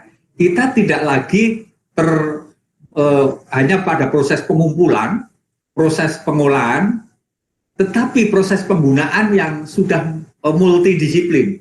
Nah, ini tentu harus disiapkan sebuah informasi yang bisa merangkum dari aspek teknis, fisik, dan aspek sosial ini. Ini menjadi satu hal yang ke depan harus dipikirkan ke sana. Sebetulnya geograf dari awal seperti itu, tetapi tentu kemarin masih heavy-nya proses pengumpulan, memvisualisasi, dan sebagainya. Visualisasi semakin berat ketika informasi itu semakin banyak, big data. Nah, bagaimana cara menyampur data yang banyak tadi? Tentu tidak boleh hanya sekedar dicampur aduk, di overlay, ditupang susunkan. Teknologi bisa menyumpang susunkan, tetapi bagaimana cara mengemas? Tentu harus menjadi satu tantangan ke depan bagi seorang geograf.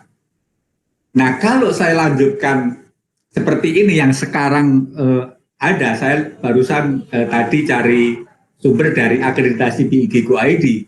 per hari ini, yang dulu tanggal Juli 2019 itu baru 2.756 yang bersertifikat.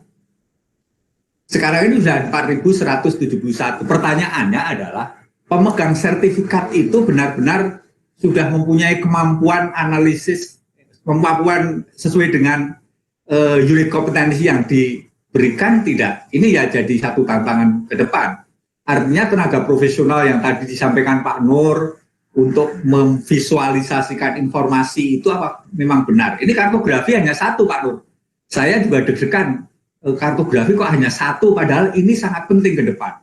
Bayangkan semua data yang big data tadi sudah banyak, tetapi bagaimana cara mengolah supaya menjadi tampilan yang bagus. Ini kan tantangan sendiri. Tetapi per hari ini kartografi hanya satu. Hidrografi yang Indonesia luasnya lebih luas lautnya daripada daratnya hanya 50. Survei kewilayahan yang persoalannya tadi mulai dari sosial ekonomi sampai fisik, geomorfologi, bentang lahan dan sebagainya sudah banyak, bencana alam dan sebagainya, termasuk bencana non alam itu terkait dengan survei kewilayahan juga baru 83. Yang paling banyak sistem informasi geografis, sementara fotogrametri sedikit, penginderaan jauh juga banyak, masih sedikit juga. Ini tantangan ke depan. Apakah ini menjadi satu fenomena bahwa sebetulnya SIG ini yang laku atau bagaimana, ini menjadi tantangan kita semua. Tapi persoalannya adalah bukan hanya sekedar mengolah, menyimpan, menyebarluaskan, tetapi proses penggunaan yang tantangan ke depan lebih banyak. Nah ini kalau dilihat dari persoalan, kita kan ini menjadi roh bagi seorang geograf itu minimal ada 3 hal ini. Analisis regional kompleks atau kewilayahan, analisis spasial yang sebetulnya ke depan menjadi satu hal yang sangat hilirisasi informasi menjadi penting, analisis ekologi lingkungan yang sebetulnya tadi mulai dari hidrografi, hidrologi, tanah dan sebagainya, termasuk vegetasi dan sebagainya, ini jadi poin penting. Nah tentu fenomena geosfer itu ada di analisis ekologi lingkungan, sedangkan aspek ruangan, lokasi, alam, sosial, budaya itu di analisis spasial, sedangkan analisis regional mulai dari analisis aspek ruangan, lingkungan secara komprehensif, dan perencanaan pengembangan wilayah, ini menjadi satu hal yang sangat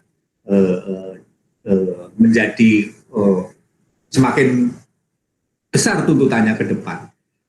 Barangkali itu sebagai closing ini kalau dilihat dari rencana pembangunan 2020-2024, ada 1, 2, 3, 4, 5, 6, 7. 1, ketimpangan antar wilayah menjadi harus segera diselesaikan juga karena terpusatnya masih di Jawa. Penguatan pusat pertumbuhan wilayah, pemenuhan pelayanan dasar dan peningkatan daya saing daerah, pengelolaan urbanisasi, pemanfaatan ruang, kepastian hukum atas tanah dan ketimpangan pemukiman, penguasaan, penggunaan dan pemanfaatan tanah, dan fungsi ibu kota sebagai pusat pemerintahan.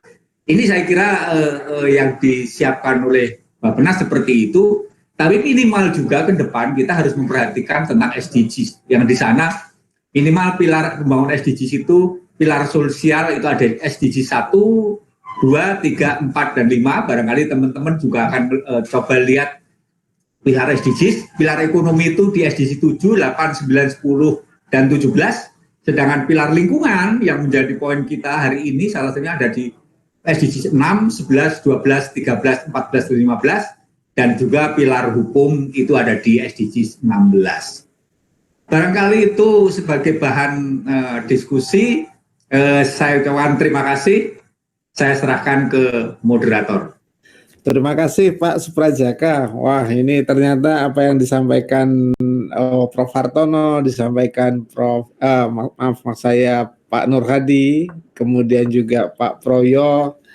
Nah itu ternyata digongi juga nih dengan Pak Suprajaka. Ternyata kebutuhannya bukan main ya. Bagaimana ini nanti geografi sendiri harus mempersiapkan alumni-alumninya ya, kemudian bisa melaksanakan semua tantangan pembangunan yang ada di Indonesia. Kalau kita lihat tadi bukan main ya untuk sertifikasi kompetensinya ya. Oke, ini saya tadi agak lupa menyampaikan CV dari Pak Projo Doro dan Pak Suprajaka ini. Jadi biar mungkin para pemirsa tahu beliau ini sekarang sebagai apa begitu ya. Untuk Dr. Andes Projo Danudoro, MSc PhD, ini adalah Ketua Program Studi Magister Penginderaan Jauh di Fakultas Geografi UGM, sekaligus juga Kepala Laboratorium Penginderaan Jauh di Fakultas Geografi. Nah, beliau pendidikannya makanya tadi cerita tentang Australia. Nah, karena memang ternyata beliau juga S3-nya di University of Queensland. Jadi tahu persis ya masalah-masalah seperti itu. Nah, tadi juga sudah disebutkan oleh Pak Suprajaka, beliau sekarang adalah Kepala Pusat Penelitian, Promosi dan Kerjasama di BIG ya. Nah, kebetulan beliau juga alumni dari Fakultas Geografi ya. Kemudian Teknik UGM untuk S2-nya dan S3-nya di Geografi UGM. Jadi bukan orang yang asing di tempat kita.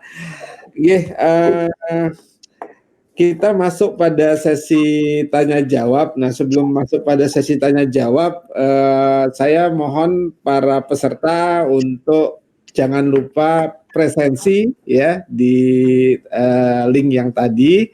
Kemudian tolong dijawab tuh pertanyaan dari kami ya, provinsi berapa provinsi di Indonesia. Nah, ini tadi saya disampaikan juga oleh panitia bahwasanya nanti yang dapat door prize itu yang terkait dengan pertanyaan yang terbaik nih. Jadi nanti akan disampaikan di akhir acara siapa yang mendapatkan door prize-nya ya.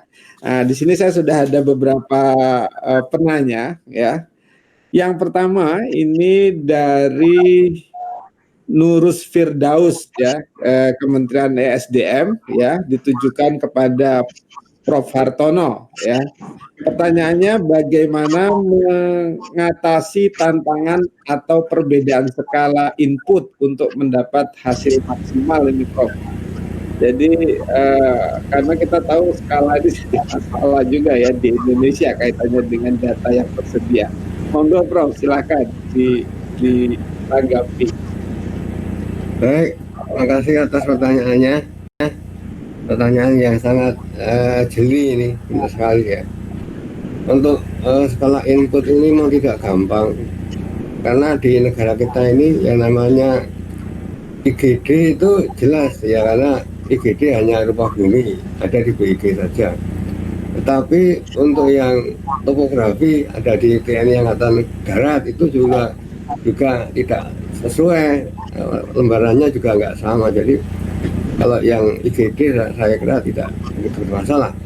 Tapi untuk yang IGT, terutama informasi tematik dasar, ya, seperti misalnya peta jenis tanah, peta geologi, peta BMKG, peta hujan dan sebagainya, itu tidak gampang.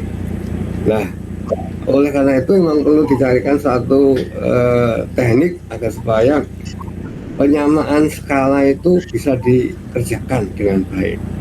Jadi sebenarnya teknik zooming atau zoom in atau zoom out itu sebenarnya itu teknik yang sekarang ini paling mudah dikerjakan.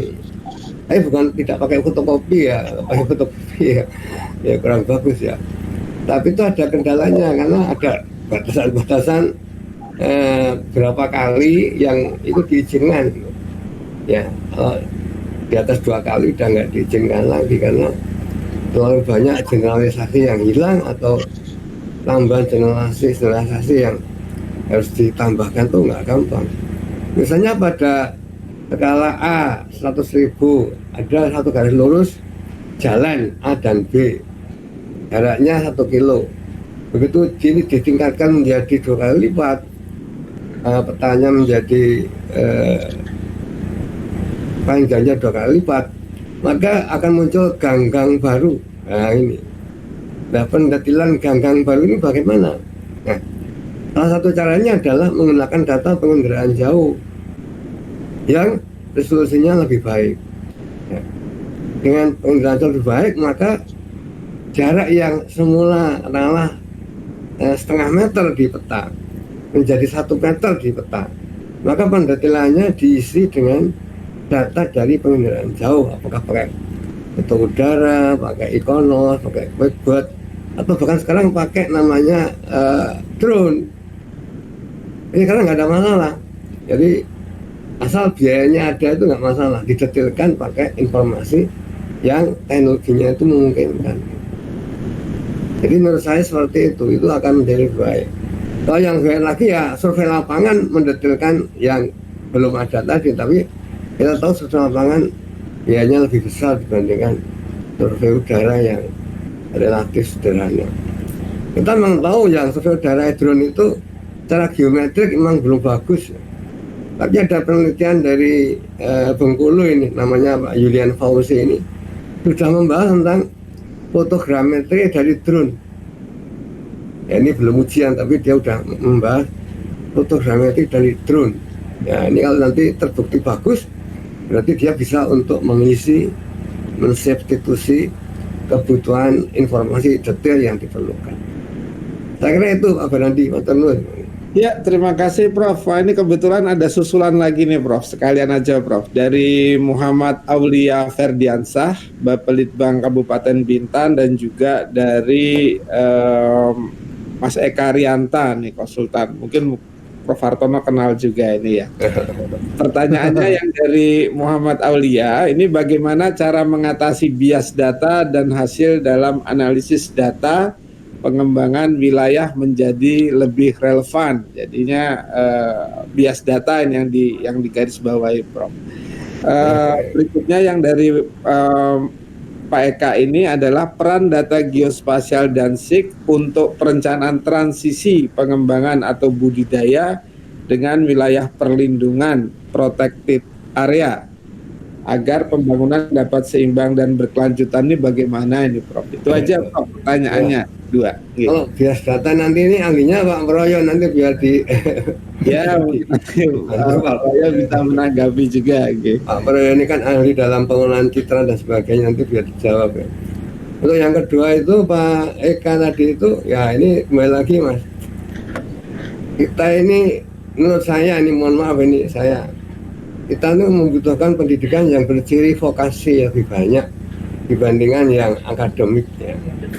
Tapi ternyata orang kita banyak kan suka akademik, karena apalagi yang disuka itu manajer. Nah, manajer, pimpinan itu suka sekali.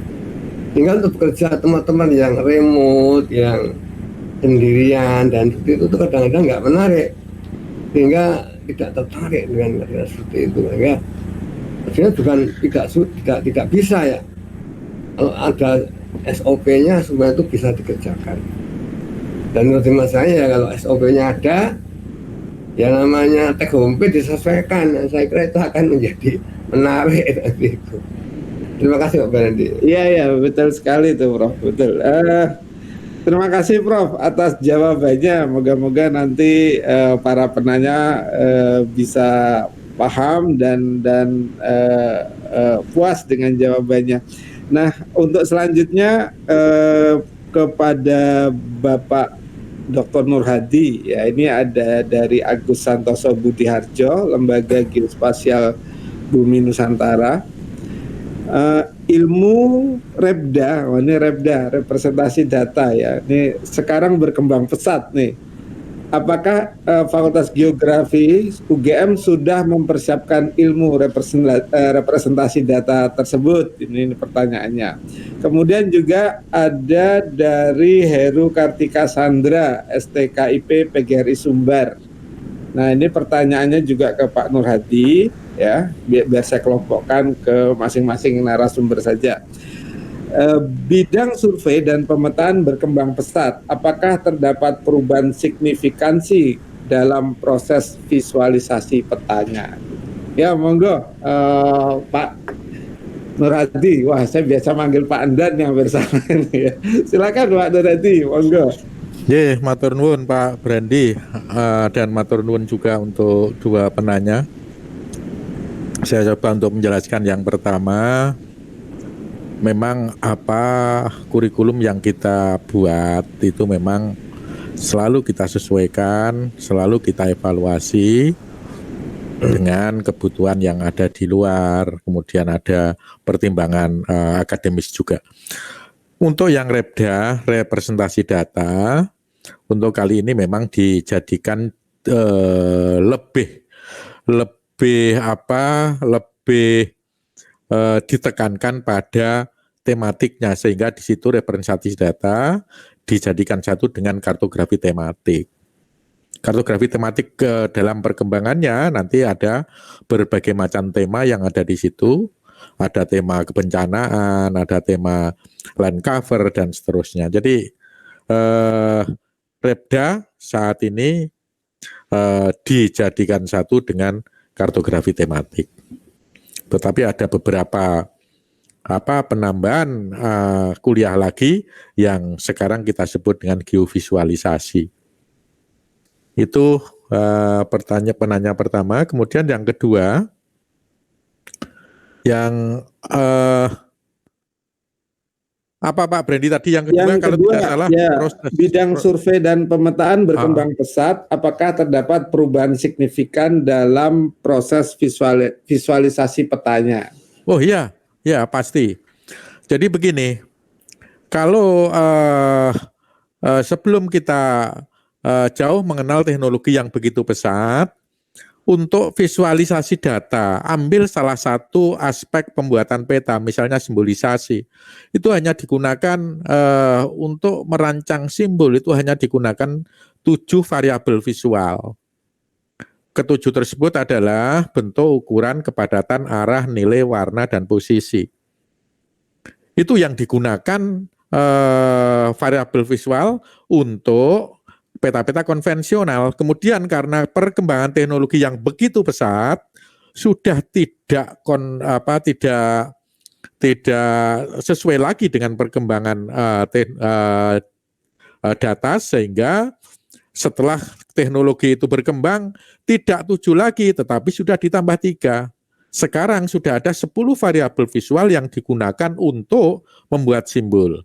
Tambahan ketiga variabel visual tersebut adalah animasi. Sehingga sekarang kita kenal simbol-simbol animasi. Kemudian yang kedua kita kenal dengan shadow. Shadow itu bayangan macam-macam, bisa dikombinasikan dengan animasi dan seterusnya, sehingga membuat peta itu hidup. Karena peta sekarang itu tidak hanya satu macam produknya, ada 2 macam, yakni peta digital dan peta konvensional atau paper maps.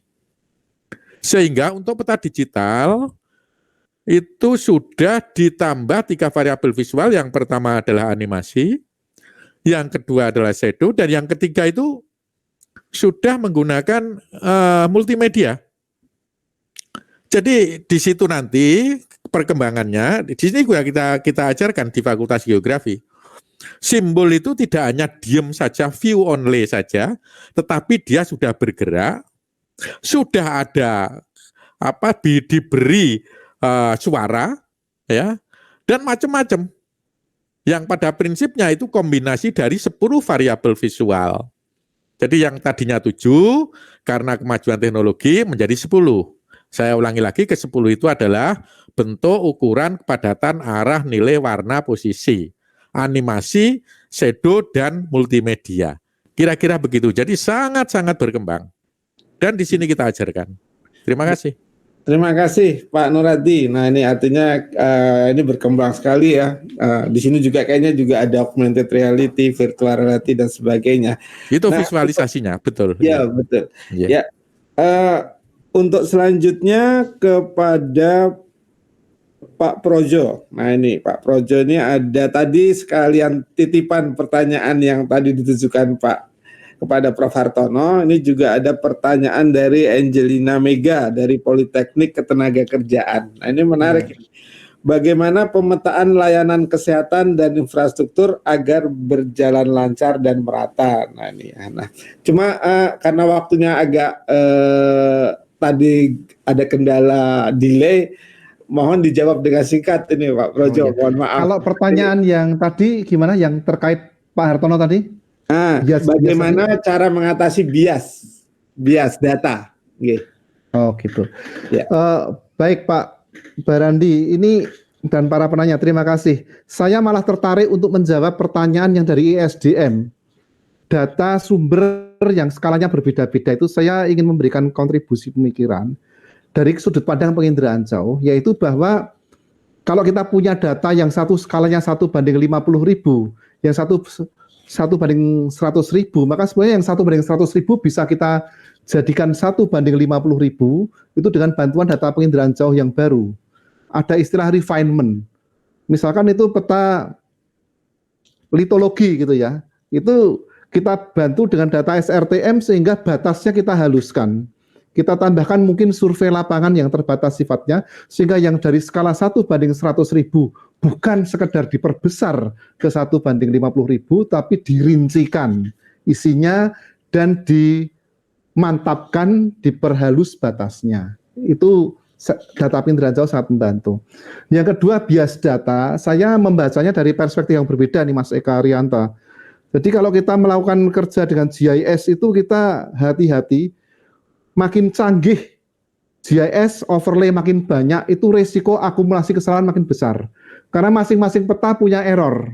Nah kalau kita punya 3 peta di overlay, berarti error dari 3 peta dikumpulkan di hasil akhir.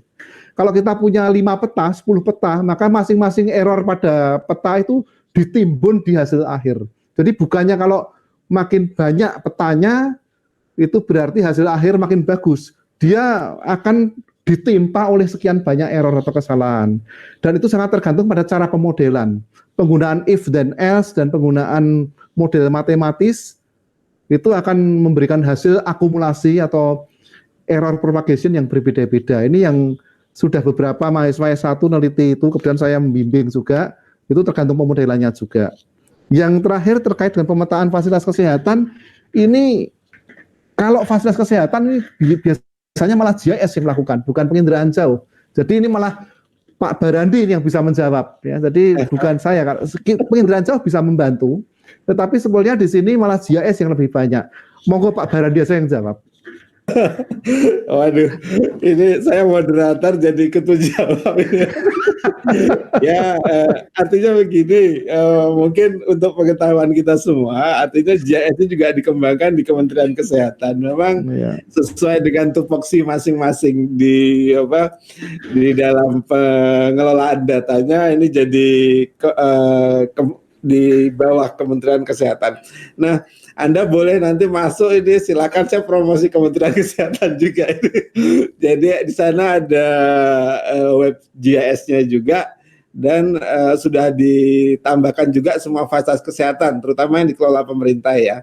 Misalnya puskesmas, rumah sakit beserta fasilitasnya itu sudah ada ya. Jadi itu juga dipakai oleh mahasiswa kita untuk menilai ya apakah efisiensi dari pelayanan kesehatan itu sudah sesuai dengan kepentingan masyarakat. Nah ini cuma nambahkan aja nih, didapuk sama Pak Proyo. Terima kasih Pak Proyo. Nah ini untuk pertanyaan berikutnya. Nah ini mungkin saya tidak nambah lagi pertanyaan yang lain. Jadi ada 2 ini buat Pak Dr. Suprajaka. Ya, yang pertama ini, mengapa bidang human geography kurang begitu populer di Indonesia? Sementara di luar negeri bidang pengetahuan ini cukup banyak dipelajari dan diteliti sebagai bagian dari ilmu sosial humaniora dan geografi. Nah, ini pertanyaan pertama. Walaupun saya sebenarnya kurang sepakat, tapi nggak apa-apa, nanti biarkan dijelaskan oleh Pak Suprajaka. Kemudian yang kedua, dari Alphonse Priando, BMKG, mengapa sertifikasi tidak langsung terintegrasi dengan kurikulum perkuliahan geografi? Dalam pengertian, seorang sarjana geografi selain mendapat ijazah juga mendapat sertifikasi keahlian. Wah ini sekali dayung 2-3 pulau terlampaui. Ya, ini bagaimana itu ya? Memungkinkan atau enggak ya? Monggo Pak Suprajaka, silakan. Ya. Yang nomor 1 dari siapa yang nanya Mas? Human geography. Ya. Oke, ini saya ini kayaknya nggak bisa menjawab ini. Oh, nggak bisa menjawab. Ini mungkin akan dijawab pada geografi top yang ketiga kayaknya. Ahli-ahlinya di sana semua itu. Tapi yang jelas sebetulnya ke depan ini menjadi satu challenge karena sebetulnya di Indonesia itu bisnis yang berjalan baru di hulunya, di hilirnya belum. Jadi baru dibikin buat petanya yang banyak-banyak. Sehingga kegiatan-kegiatan pemerintah itu terkait dengan pengumpulan informasi geospasial. Padahal di proses hilirisasi ke depan itu menjadi tantangan kita. Makanya sebenarnya human geography, kewilayahan, regional planning, dan sebagainya yang berbasis spasial dan geografi itu akan lebih besar di sana. Salah satu contoh tadi saya sebelum acara ini baru mimpin rapat terkait dengan satu persoalan di salah satu nggak saya sebut daerahnya, salah satu persoalan di pelabuhan. Nah, pelabuhan itu sudah ditempati oleh perusahaan pelabuhan di Indonesia namanya Pelindo kan. Tapi ada sebuah konflik yang berpanjangan. Saya punya surat tahun 1922.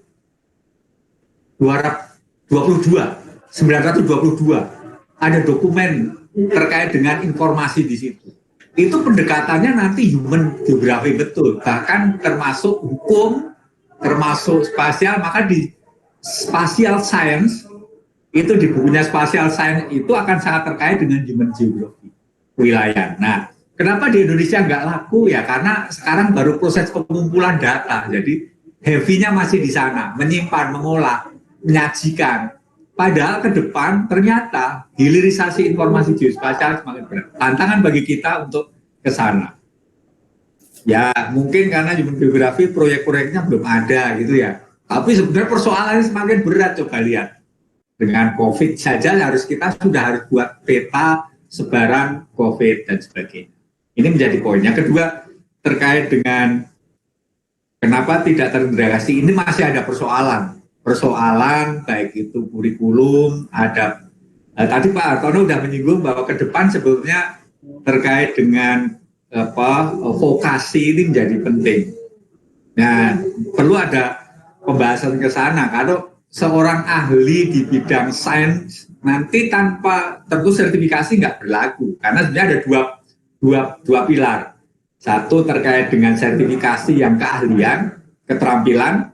Satu lagi yang terkait dengan keilmuan. Ini kan beda jalurnya. Dan ini tentu memang saling bisa, tetapi sebetulnya itu sangat berbeda. Artinya sebetulnya selain itu ada sebuah paradigma yang berbeda. Artinya ini belum selesai urusan sertifikasi ini di negeri ini.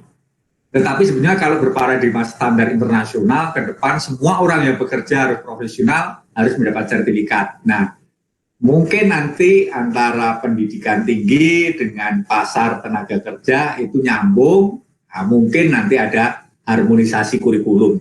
Tapi ya itu tidak mudah, nah, tentunya tidak mudah, tapi saya yakin kok bisa ke depan. Jadi terima kasih, ini pertanyaan dari akun dari BMKG. Gitu Mas, kayaknya yang nomor satu ini harus ketemu suhunya bagi orang human geography nanti. Saya nggak berani, banyak profesor di sana, ini agak berat pertanyaan nomor satu. Gitu Mas, Pak Randy. Ya, terima kasih. Sebenarnya saya tuh ada pertanyaan satu buat Pak Suprajaka ini. Itu tadi kan ada kaitannya dengan sertifikasi ya. Terus gimana itu mendorong agar semua bidang-bidang yang ada di IG itu memang bisa bersama gitu loh. Pak Suprajaka ini, mumpung Pak Suprajaka di sini gitu, jadinya nggak timpang begitu loh. Nah ini saya pikir peran sosialisasi dari BIG besar ini, dan juga bagaimana sosialisasinya ke alumnus gitu. Ya. Oke, saya kira nanti itu satu PR ke depan. Sebetulnya setelah kita lihat dengan SDGs yang temanya semakin banyak, yang sebagian besar terkait dengan kewilayahan, pembangunan dan sebagainya, tentu ini ke depan perlu dipikirkan masa sertifikasi ini. Tapi tentunya nanti harus bicaranya tidak hanya BIG, karena sebenarnya pasar itu ada di kementerian. Bahwa sebetulnya sekarang sudah mulai harmonisasi, ada pekerjaan yang di ASN itu namanya jabatan survei dan pemetaan yang kompetensi banyak. Kalau di industri itu namanya sertifikasi profesi. Nanti nyekrup itu mestinya. Nah, kalau sudah harmonisasi, mungkin di ASN dengan skema kenaikan pangkatnya, jenjang karirnya dengan surtanya itu, yang sekarang alhamdulillah surta ini sudah pada level 4E, artinya sebenarnya sudah tertinggi. Nah, sekarang jabatan profesional tentunya nanti level 9. Nah, kalau sama, nanti sudah saling mengisi. Kan sekarang profesional boleh masuk menjadi pemimpin di sebuah lembaga institusi. Boleh menduduki jabatan struktural sepanjang dia bisa memiliki kompetensi. Nah, kompetensi itu nanti harus ada dua. Satu kompetensi teknis, ada kompetensi manajerial. Nah, ini ada dua jalur. Kita belum tahu ini kenapa seperti itu. Saya yang jelas masalahnya nanti ke depan harus dipikirkan skema. Dan yang paling penting, Mas, ini di informasi geospasial ini harus segera mendeploy ke nama jabatan. Kalau dokter sudah jelas panjang, lawyer sudah jelas. Nah, pengumpul data dan pengolah sama pengguna data ini apa sih namanya? Belum dimasukkan, dan nanti tidak hanya level Indonesia, tetapi antar negara harus kesamaan. Sebenarnya di negara-negara maju sudah punya jabatan yang lebih keren, seorang analis spasial ini. Sebenarnya apa sih? Yang mengumpulkan data surveyor, yang mengolah data apa, yang menyimpan apa. Kan harus jelas ini.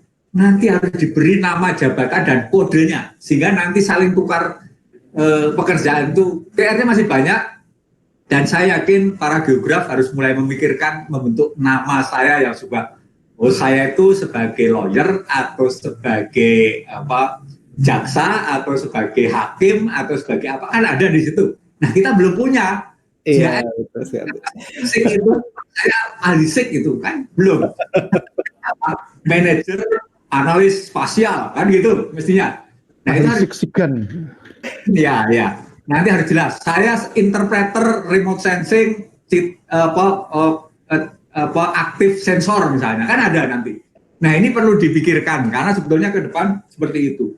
Nah, salah satunya yang tadi dipikirkan adalah bagaimana merekonstruksi informasi terkait dengan klaim masyarakat terhadap kawasan. Itu juga harus ada remote sensingnya, ada spasial forensiknya, ada analisisnya. Nanti banyak sekali pekerjaan-pekerjaan ke depan yang perlu dipikirkan.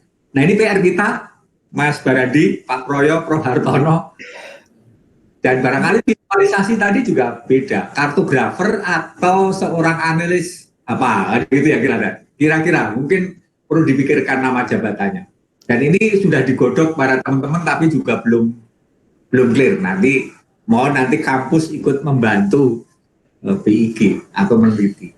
Oke.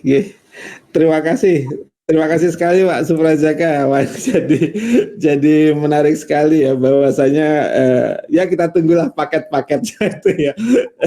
tapi memang kedepannya kita punya PR yang sangat berat ini sebenarnya ya. Jadi cita-cita anak-anak besok tidak pengen jadi apa, pengen jadi sarjana apa, sudah enggak ya, pengen jadi insinyur, pengen udah enggak, tapi sudah langsung kepada profesinya ya. Oke.